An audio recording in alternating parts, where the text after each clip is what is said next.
আপনারা তো ডিমের অনেক রকম রেসিপি ট্রাই করে দেখেছেন। একবার আমার মতো করে রান্না করে দেখুন। একদম নতুন পদ্ধতিতে ডিমের এই কারি আপনারা আগে অন্য কোনো চ্যানেলে দেখেননি। একদম নতুন স্টাইলে রান্না করেছি। একবার দেখে নিন আমি কিভাবে রান্না করেছি ডিমের এই রেসিপিটি। আজকে আমি যে রান্নাটি করেছি সেই রান্নাটির নাম হলো ডিমের পোচকারি।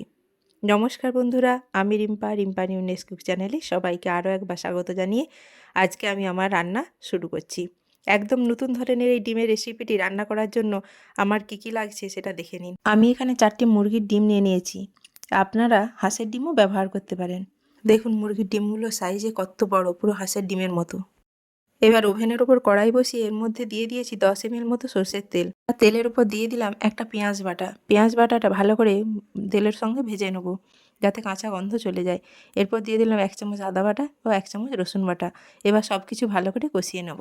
তেলের ওপর পেঁয়াজ, আদা, রসুন ভালো করে কষানো হয়ে গেলে এবার দিয়ে দেবো একটা টমেটো কুচি আর দিয়ে দেবো কাঁচা লঙ্কা কুচি। ঝালটা আপনারা আপনাদের প্রয়োজন মতো দিয়ে দিবেন। এবার একটু সামান্য লবণ দিয়ে আবারও ভালো করে কষিয়ে নেব। সমস্ত কাঁচা মশলা ভালো করে কষানো হয়ে গেলে এবার দিয়ে দেবো একে একে গুঁড়ো মশলা। প্রথমেই দিয়ে দিলাম 1 চামচ জিরের গুঁড়ো, 1 চামচ ধনের গুঁড়ো, 1 চামচ হলুদ গুঁড়ো আর দিলাম 1/2 চামচ কাশ্মীরি লঙ্কার গুঁড়ো। সমস্ত মশলা একটু খুন্তির সাহায্যে নেড়ে চেড়ে নিয়ে জল দিয়ে আবার ভালো করে কষিয়ে নেব। সমস্ত কিছু ভালো করে কষানো হয়ে গেলে টেস্টের ব্যালেন্সের জন্য দিয়ে দিলাম 1/2 চা চামচ চিনি। মশলা থেকে তেল ছেড়ে দিলে এবার এখন আমি দিয়ে দেবো 2 কাপ পরিমাণ মতো জল। জলটা আমি এইখানে ডিমের সংখ্যা অনুযায়ী দিয়েছি। যেহেতু আমি 4টে ডিম নিয়েছি তাই জল দিয়েছি 2 কাপ পরিমাণ মতো। আপনারা যেমন সংখ্যায় ডিম নেবেন সেই অনুযায়ী জলের পরিমাণ বাড়াবেন বা কমাবেন। আমার গ্রেভিতে একটু লবণ কম ছিল বলে লবণ দিয়ে দিলাম। গ্রেভিটি টকবক করে ফুটে উঠলে ডিমগুলি খুন্তি দিয়ে ফাটিয়ে গ্রেভির মধ্যে ছেড়ে দিচ্ছি। খুব সাবধানে এই কাজটি করতে হবে। কুসুম যদি না ভাঙে তবে রান্নাটি সবথেকে সুন্দর হয়।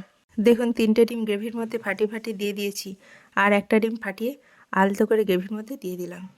নুন মিষ্টি ঝালের পরিমাণ ঠিক আছে কিনা এখনই একবার চেক করে নিতে হবে।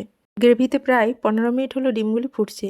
ফুটতে অনেকটাই শক্ত হয়ে গেছে। এবার খুব সাবধানে ডিমগুলো উল্টে দেবো। সবকটা ডিম আমার এখানে উল্টানো হয়ে গেছে। এবার উপর থেকে দিয়ে দিলাম ধনেপাতা কুচি। ধনেপাতা কুচি দিয়ে একটু নাড়িয়ে চাড়িয়ে নিলেই রেডি হয়ে যাবে আজকে আমাদের রেসিপি। গ্রেভিটা একটু শুকনো রাখতে পারেন, আবার ঝোলও রাখতে পারেন। আপনারা যেরকম পছন্দ করেন সেরকমই রাখবেন। এই রান্নাটি করতেও যেমন সহজ তেমন সময়ও কম লাগে আর খেতেও দুর্দান্ত হয়। এই ডিমের রেসিপিটি ভাত, রুটি, পরোটা যেকোনো কিছুর সাথেই খাওয়া যায়। এই ইউনিক ডিমের রেসিপি আপনাদের কেমন লাগলো অবশ্যই একটা কমেন্ট করে জানাবেন। রেসিপিটি ভালো লাগলে এই ভিডিওটি আত্মীয়স্বজন, বন্ধুবান্ধব সকলের সাথে শেয়ার করবেন।